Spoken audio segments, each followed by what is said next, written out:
Star ஹோட்டலில் room போட்டு கொடுத்துருக்காரு தங்கறதுக்கு. ஸோ ஆனால் நடிகை வந்து அங்கே தங்கலை. அதுதான் வந்து முக்கியமான விஷயம்.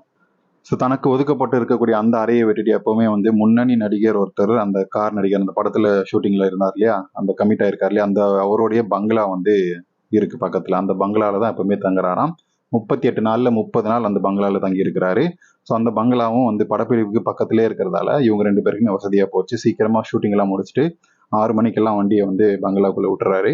ஸோ உள்ளே போய் வந்து முரட்டு குத்துவார் அப்படின்றதான் வந்து எல்லாருக்குமே வந்து பேசக்கூடிய ஒரு விஷயம். ஸோ உள்ள என்ன பண்ணுவாங்க அப்படின்றது அவங்களோட லீலைகள்ல வந்து நம்ம சொல்லி தெரிய வேணுமா அப்படின்றதான் எல்லாருமே பேசிட்டு இருக்கிறாங்க. இந்த நிலையில வந்து 2 பேருமே ரகசியமாக அந்த பங்களால 1 மாசம் வந்து குடும்பம் நடத்திட்டு இருக்கிறாங்க அப்படின்னு சொல்லி தெலுங்கு சினிமா வட்டாரத்துல பயங்கரமான ஒரு கிசுகிசா இருக்கு. இதெல்லாம் வந்து நல்லாவா இருக்கு அப்படின்னு சொல்லி காரி துப்புனாலும் இதெல்லாம் வந்து எனக்கு பழகி போச்சு. எனக்கு ரொம்ப பிடிச்சமான விஷயங்கள் கூட.